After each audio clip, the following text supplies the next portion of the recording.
Hey, what's up? This is Antonio. Welcome back to my channel. Now, who's ready for some fighting words? In this video, I want to talk about Francis Ngannou and I want to talk about Anthony Joshua.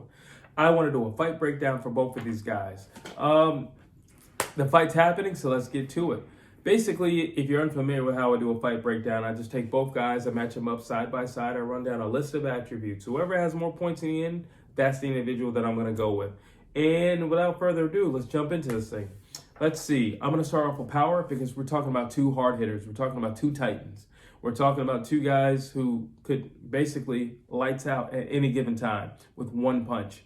So you have Francis Ngannou, who's been recorded as having the hardest punch ever. You know, his punch is like the equivalent to a truck or something like that, a small car.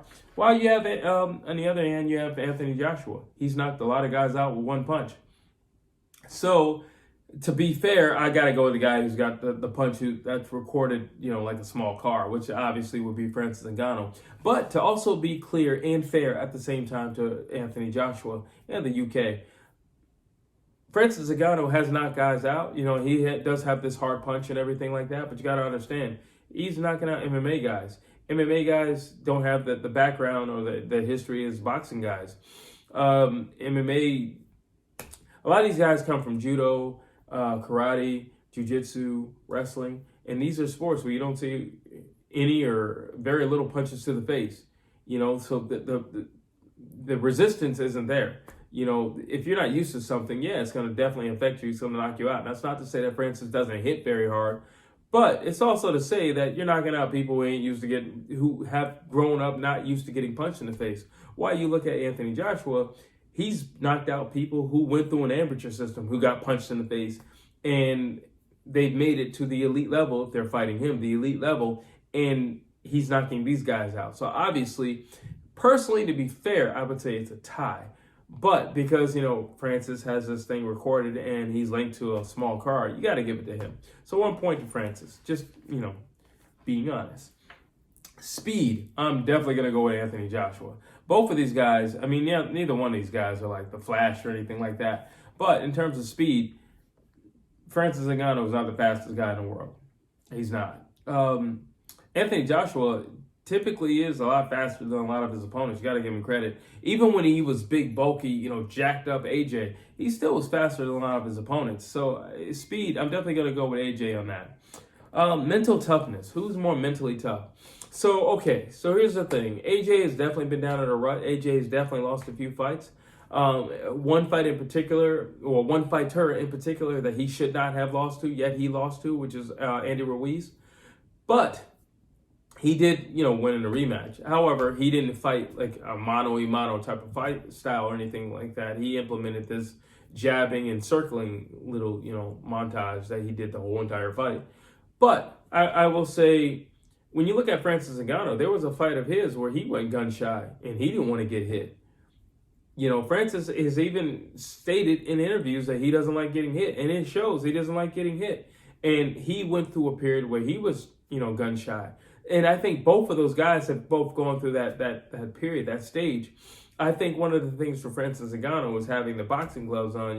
I think maybe even mentally, it gives him a bit more comfort going into the ring, knowing that there's a little bit more cushion, a little bit more padding. However, these guys are trained punchers, versus you can get into an MMA, cage, or just flat out arena or whatever, and you can fight somebody whose primary thing is grappling. So you don't have to worry about, how hard he's going to punch you or anything like that, because he's going for your legs and he's going for that takedown.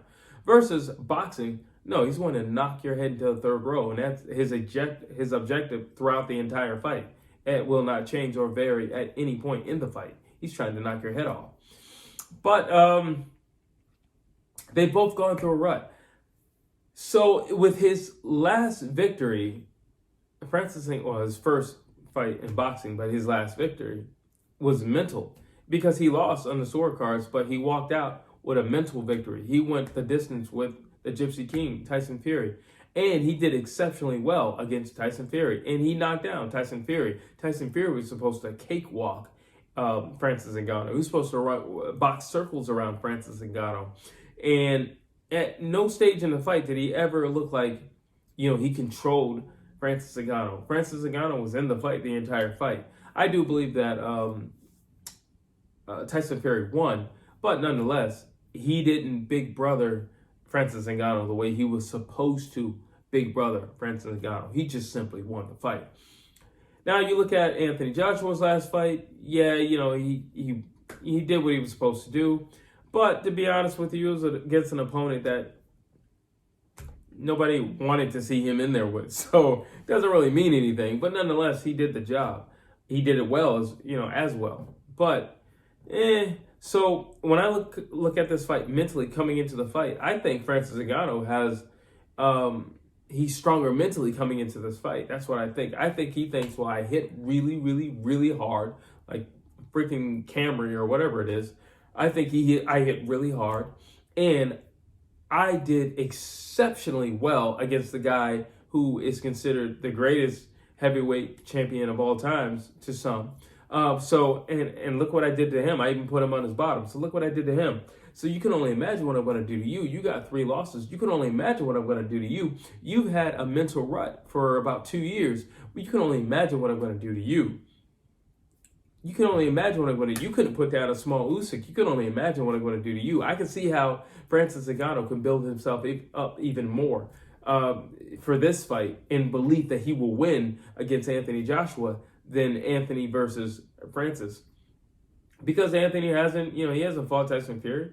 I personally believe he would beat Tyson Fury, and I've been saying that for about 2 years now. I believe he would beat Tyson Fury. I think he's just made for that type of fight style, to be honest with you. And I think he has enough muscle to muscle him back.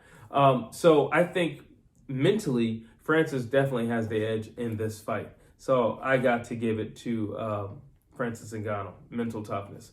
Boxing IQ, Anthony Joshua, without a shadow of a doubt, this is his sport. This is where he's reigned.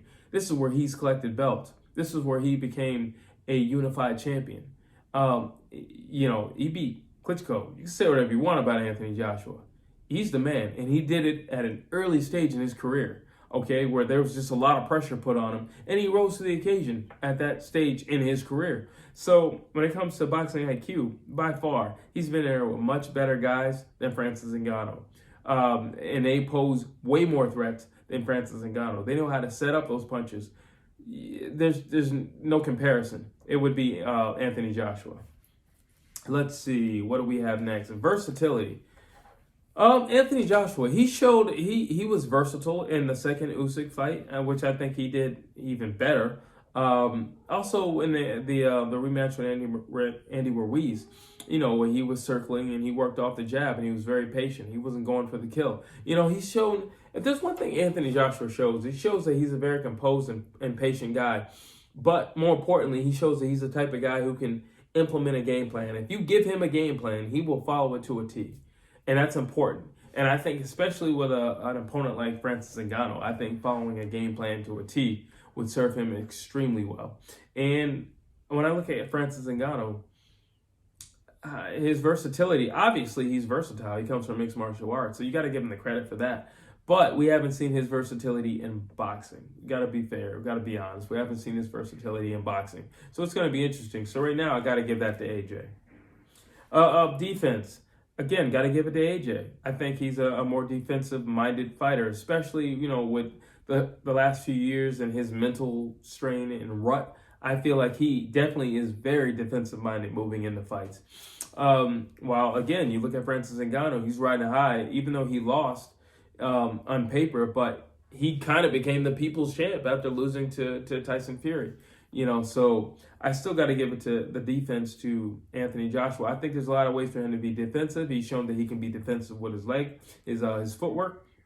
He's shown that he can be defensive with just different looks. I've seen him with a high guard. I've seen him do a shoulder roll I've seen him do a lot of things. So he can be defensive in a lot of ways. I've seen him even post people up. He can be defensive in a lot of ways that we have yet to see Francis Ngannou. So we got to give that to Anthony Joshua again. Cardio. Surprisingly, in the Theory fight, Francis Ngannou, I was shocked that he had the gas tank that he had, because in the past, you look at his MMA bouts, his gas tank sucks, to be honest with you. But you got to keep in mind, in MMA, there are guys taking you down, there are guys kicking you in the legs. You have to wrestle guys off of you, so they're exerting more energy. while versus boxing, you're just dealing with punches, and you are dealing with clinches, but for the most part, it's a totally different world in the MMA world when you're talking about exerting energy. But Anthony Joshua has great cardio. I mean, look at his rounds with Usyk. Again, look, he circled the entire fight in that second Ruiz fight. Those are the things that I'm talking about. He's a big dude. Like even when he took the mic, like, I'm 18 stone. Like he's a big dude. And yet he can fight the whole entire fight, and he's competitive the whole entire fight. And he doesn't become sluggish, with these wide, loopy shots or anything like that. He's still a very technical guy, even in the championship rounds. So I still have to give that to Anthony Joshua. Cardio, Anthony Joshua. Footwork.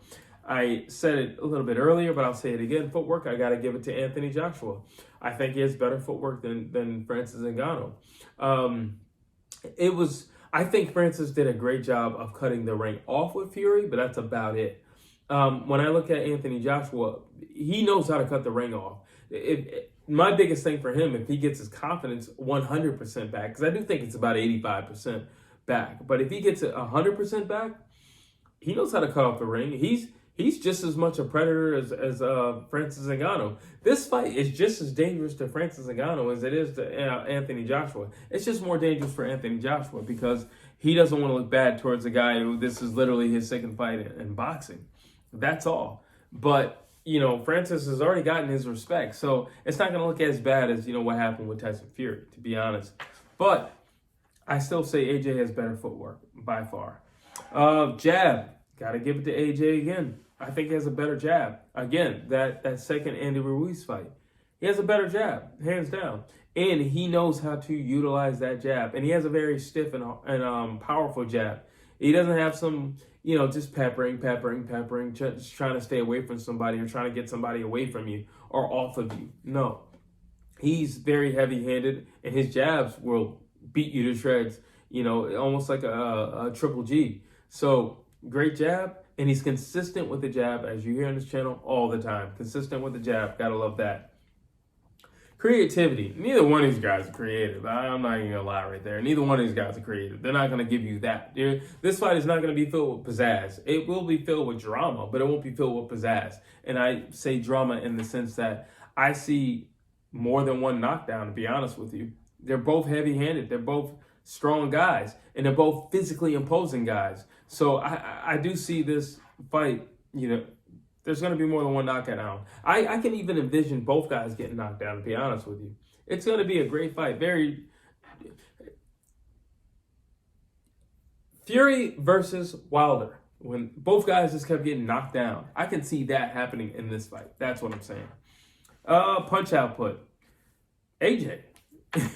AJ is better punch output, hands down. I mean, again, yes, I'm going to keep referring to that second Ruiz fight and the Usyk fight, because there was only one way you're going to beat Alexander Usyk, and that's if you kind of match him in punch output. Now, I'm not saying that AJ matched him in punch output, but he was there. He was there. Body work. This, I would give a tie. But I would, no, actually I'm not, because AJ has better, he puts his hands together. Better, combinations better for AJ. So no, I'm not going to give it a tie. Anthony Joshua, I think he's a much better body puncher. He's a much more precise body puncher. And he has more finishes, destroying people with the body. So I got to give it to Anthony Joshua again. Durability. Okay, so Francis, I felt like he's beaten himself in the past. Like when I said he had his mental thing where he kind of had something in the octagon and he was kind of trigger shy. But I feel like he might be the more durable of the two because Anthony Joshua has been down. So I got to give it to him. And Usyk is not the biggest guy in the world. Usyk is a small guy in comparison to the giants that he's facing now. And Usyk has never been regarded as a hard puncher. And I saw what Usyk was doing to Anthony Joshua. Granted, he was punching him a lot more than Anthony Joshua was punching Usyk. But nonetheless, Usyk has never been regarded as a feared puncher or anything like that. And Anthony Joshua clearly respected Usyk's punching power. So I got to give durability to Francis Ngannou. Danger. This is my new favorite category. Who's more dangerous at any given point in time in the fight? Who can dramatically change things, blink of an eye? Who's more dangerous? Okay, well, Francis Ngannou punches like a Camry or an Eclipse. All right, but listen, Anthony Joshua he's got knockouts as well. One punch. These guys are equally dangerous to each other. So this comes down to technical skills. Anthony Joshua has that. He's a much more precise and skillful puncher than Francis Ngannou. He is. It is what it is, and he is. So I got to give that danger to Anthony Joshua. He has that punching power, but he also has the skills to go along with it. All in all, I have Anthony Joshua winning. I think he's already shut out Francis Ngannou on my sheet, but I have him winning. If all goes right and all goes well the way it's supposed to go, then we have Anthony Joshua defeating Francis Ngannou, and I say possibly knocking out Francis Ngannou, and then going off to face Tyson Fury. Because I do think Fury is kind of looking like, in my personal opinion, I think he can take out Usyk. Only because of his size. I don't think he's a better boxer than Usyk, but only because of his size. And I think we get the matchup that we've been waiting for a long time, which is Tyson Fury, and we get Anthony Joshua, and we get the battle for Britain. And I think that's what we've all been waiting for years. And I think after Anthony Joshua steamrolls Francis Ngannou, I think we get that fight. So there you have it. I have Anthony Joshua winning by a knockout, but I do think it's going to be a dramatic fight. But you drop your thoughts down below. You tell me what you think. You tell me if you agree with me that Anthony Joshua wins. And if not, drop your thoughts down again. Tell me why you don't believe what I'm saying. As always, please like, please share, please subscribe to this channel.